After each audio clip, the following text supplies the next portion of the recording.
భారతదేశంలో ప్రతి ఒక్కడు బ్రతుకుతున్నాడంటే డాక్టర్ బిఆర్ అంబేద్కర్ యొక్క అవునా కాదా? చెప్పాలి గట్టిగా.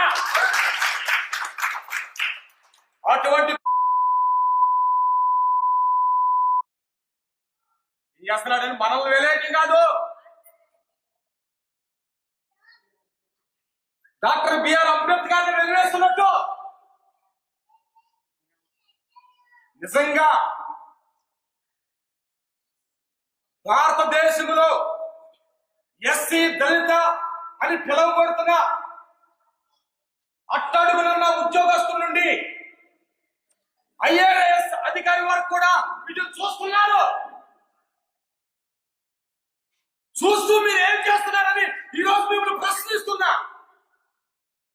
ఏమండి, ఈ రోజున ఒక ఊరిలో వెలివేసినప్పుడు భారతదేశంలో ప్రతి కులాన్ని అలా వెలివేసుకుంటూ పోతూ ఉంటుంటే ఇక్కడ మనుషులు ఉంటారు.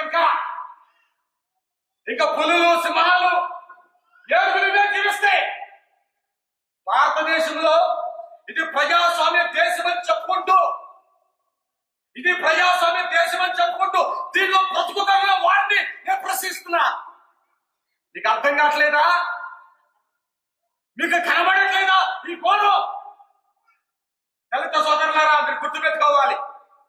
ఇకనైనా మీ అందరూ కూడా ఐక్యతగా ఉండవలసిన సమయం దగ్గర పడింది. ఇది నాకెందుకని ఊరికిన రోజులు కాదు. ఇది రాష్ట్ర ప్రభుత్వం నుండి కేంద్ర ప్రభుత్వం వారికి దిగి రావాల్సిన గడియ ఇది.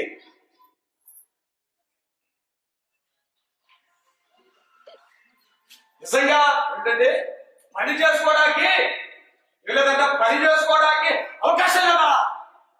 దళితులందరూ ఒకే రోజున మేము పని చేయమంటే వాడు ఎవడు వాడి ఇళ్లలో పాస్ పట్టేసినప్పుడు వాడికి నారు పోసి నీరు నాటి నీరు పోసి నారు కట్టి పంట కోసి చేతికి అందించేది ఎవడు? వాడు చేయగలరా? వాడు సిగ్గుపడే రోజు దగ్గర పడింది.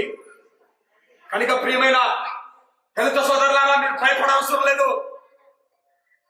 రాష్ట్రం మీ వెనకాల ఉంది.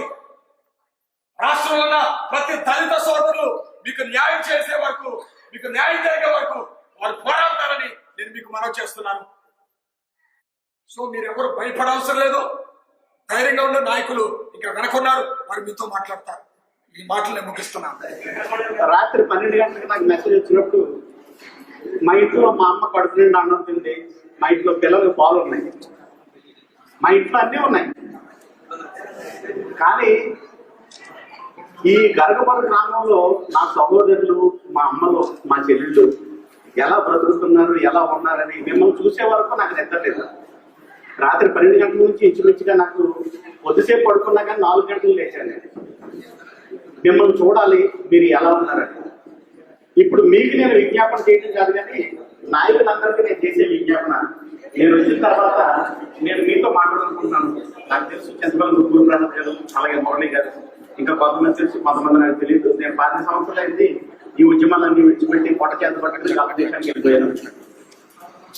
ఈరోజు మాట్లాడుతుంటే వాళ్ళు మీకు పాలు ఎక్కడి నుంచి వస్తాయంటే గేదెల నుంచి మాకు ఇక్కడ మేమే పంచుకుంటున్నాం అని చెప్తున్నారు. పాలు తాగే పిల్లలు ఉంటే మనకు అన్ని సౌకర్యాలు ఉన్నాయి, మన ఇంట్లన్నీ ఉన్నాయి, మన పట్టణాల్లోనే ఎక్కడ ఉండొచ్చు. కానీ ఇక్కడ వాళ్ళ ప్రాంతాలను దాటి ఎవరైతే ఇబ్బందులు కలగజేస్తున్నారో వాళ్ళ ప్రాంతాలను దాటి వీళ్ళకి పాలు రావాలి, అన్ని సౌకర్యాలు రావాలి. ఆఖరికి ఒక పావుటైన కొట్టుంటే అతన్ని కూడా ఒత్తిడి చేశారు, నువ్వు సరుకులు అమ్మొద్దని. అతనికి ఆ కొట్టు ద్వారా జీవనోపాధి ఉంది కాబట్టి అతను ఇక్కడ విడిచిపెట్టి వెళ్ళలేదు, లేకపోతే అతను కూడా వెళ్ళిపోయేవాడు. నేను మీకు చేసే విజ్ఞాపన ఏంటంటే, మాకు మా గ్రామంలో ఏదైనా చిన్న కార్యక్రమం ఉంటే మాకు టెంట్ కూడా ఇవ్వకుండా ఆఫ్ చేశారు అని అంటున్నారు. నేను మీకు చేసే విజ్ఞాపన ఏంటంటే, నిత్యావసర వస్తువులు కానీ వాటి విషయంలో 10th చదివిన వాళ్ళు వరకు ఇక్కడ ఉన్నారు. మిమ్మల్ని ప్రాధాన్యపడి నేను వేడుకునేది ఏంటంటే, మీకు ఎస్సీ కార్పొరేషన్ గురించి మీకు బాగా తెలుసు, నాకు తెలియదు, వాటిని నేను ఎప్పుడు వాడుకోలేదు. మిమ్మల్ని ప్రాధాన్యపడి వేడుకున్నది ఏంటంటే, ఇక్కడ ఎవరైనా 10th దాటిన వాళ్ళు ఎవరైనా ఉంటే వాటితో ఒక టెంట్ హౌస్ కానీ, ఒక చిన్న పచారీ కొట్టు, చిన్న కొట్లు కానీ ఇక్కడ పెట్టించండి.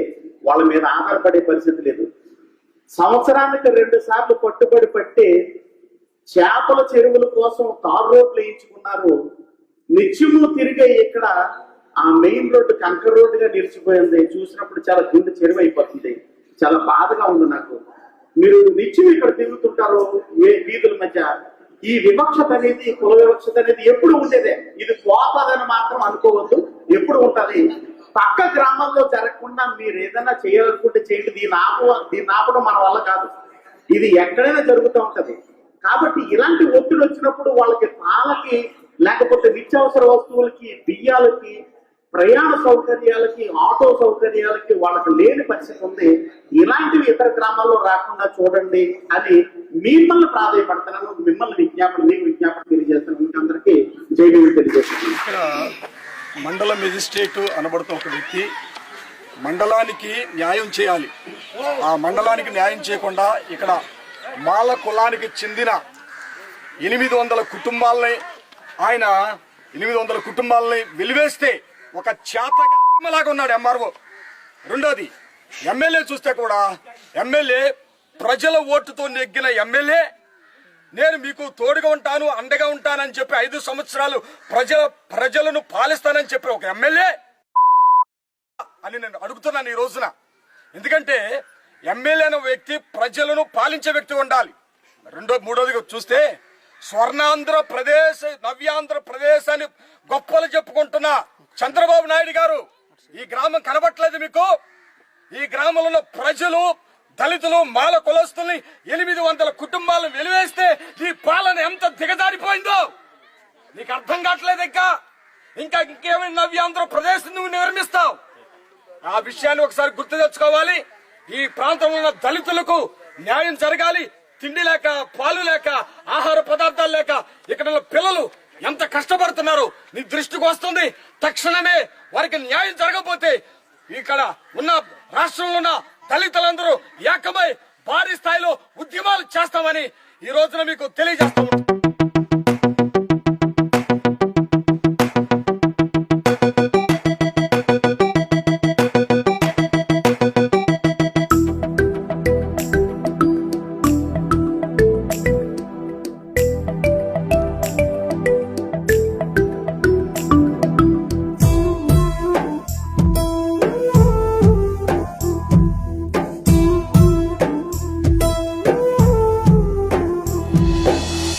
ఎక్కడిది ఈ కులం, ఎలా అయ్యాము కాకులం? ఎక్కడిది ఈ కులం, ఎలా అయ్యాము కాకులం? క్షణ క్షణం వ్యాకులం, ఎప్పుడవుతామో వేకువలం? క్షణ క్షణం వ్యాకులం, ఎప్పుడవుతామో వేకువలం? ఎక్కడిది ఈ కులం, ఎలా అయ్యాము కాకులం?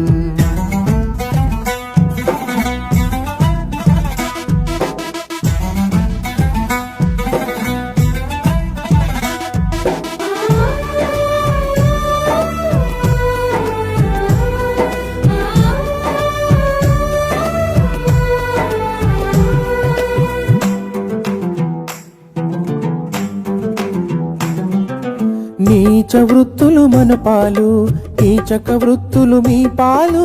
నీచ వృత్తులు మన పాలు, కీచక వృత్తులు